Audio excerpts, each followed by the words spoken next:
Hi, today, let's see, we're going to talk today about when we find ourselves as a believer, but we don't have a home church or a church that we attend regularly. And I found myself in this situation before, and after I got married, my husband and I found ourselves in this situation. Even relocating again to Virginia, we found ourselves in this situation, a believer with no home. Now we know what the word says. I'm going to read it. It says in Hebrews 10, verses 24 and 25, it says, "And let us consider how to stir up one another to love and good works, not neglecting to meet together, as is the habit of some, but encouraging one another, and all the more as you see the day draw nearer." Okay? So scripturally, we are supposed to gather together. And why? I wrote down a couple of quick notes. We gather together so that we can hear the word, do the word, and be the word. In essence, we can't be hearers like the scriptures say. We can't be hearers of the word only, but we have to be doers. And how do you do that? You get in a community of people, whether it's inside church or outside of church, who believe like you do, and they also hold you accountable to what you're saying you believe. You get teaching, you get building up, edification, all that good stuff. And a lot of times when people make the transition, your focus is settling into the new place or the new city or the new state that you move to. And it may take a while before you can actually plug into a church, some place that you feel God is leading you, and that's the key. You want to go where God is leading you. You don't want to move and there's a church across the street, so you assume that that's where you need to be. I give myself flexibility with this. My husband gives himself flexibility with this. We have a personal relationship with Christ. So when you have a personal relationship with Christ, He will lead you, He will direct you, He will speak to you, and all those things. But many people make you feel like if you're not in the church every single Sunday, then you are going to hell and you're going to bust it wide open. And that's simply not true, because especially living in the electronic age, people have so much access to good, solid teaching through YouTube, through, watching periscopes and all of that stuff. And this is not saying that that should take the place of, coming together and assembling yourself together. But when you're in that transition, or when you're in that season where, okay, I don't know if God is moving me into ministry, or I don't know, whatever it is that He's doing in your life, you want to still be plugging into the word. You want to make sure that your prayer time is even increased, so that your lack of gathering together and your lack of possible accountability isn't drawing you away from Christ, but keeping you connected to Him and connected to the cross. I'm going to read a couple of other scriptures that kind of talk about gathering together. Matthew 18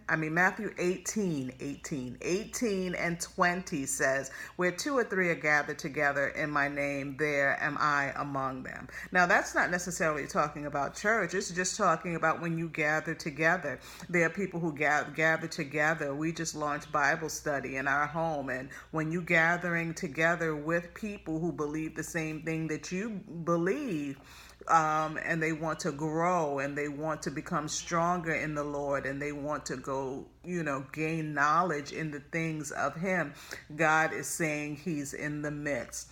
But there's power in gathering together. Okay? Not Matthew. I wanted to talk about Acts 2:1. It says, "When the day of Pentecost arrived, they were all gathered together." Now, this is not to say that that the flames of fire and Pentecost couldn't have taken place if there were just one person in the upper room. But as they gathered together, like I said, there's power in gathering together. So when they gathered together, the presence of the Lord descended. He is drawn to places where people worship him in spirit and in truth, and where people come together with an expectancy. So, yeah, I can only imagine what that experience was like at Pentecost. Just, I've seen depictions on different movies, Bible movies, and like with the rushing winds and then the fire, it must have just been amazing. But again, here's the thing. If you're praying and you're diligently seeking somewhere to attend, God is going to make that happen for you. For many, like I said, and myself included, it was a process. I guess I want to say, don't feel convicted because, okay, every Sunday you're not somewhere. Use that time still to read the word, be in your Bible. Like I said, pray. Even if you have a prayer partner or someone who's your accountability, come together regularly and pray with them, okay? You don't want to be uncovered. And that's another thing. Sometimes when you have no covering, no spiritual head covering you, pastor, bishop, whatever the title, the enemy can use that as an entryway or a sign of weakness if you're not built up in the faith. So you want to be built up. You want to stay in prayer. You want to fast so that you're hearing, and where he sends you is exactly where you need to be, and you can hit the ground running. Okay? And here's the other thing. Sometimes and I've heard people just knock like, oh, you can't, be a believer and just watch YouTube. Or you can. And here's the thing. Sometimes, God will even make it so that you can visit churches periodically. I have a friend. She's here in Virginia, and we're both familiar with this particular ministry, and she has already taken the liberty of driving 3 hours to get to that ministry that she's watched the teaching online for a couple of years, and she knows that that's a good place to, sink her teeth into and bite into what's going on in the atmosphere of that church. So she has made a commitment to at least once a month go there, because here she hasn't found some place where she's living to, kind of become a member and fellowship with. And like I said, that's okay. Sometimes he will make a way for you to do that. Sometimes what God is doing, and I'm going to be honest here, sometimes what he's doing when there's a lack of something and you're like, okay, I can't find this and that, and you won't ever find the perfect church where it's everything that you want and you just check it off. But sometimes when you can't even find anything close to what you want, that's on fire and with power and, healing and delivering, whatever it is you're drawn to, because that's the call in you.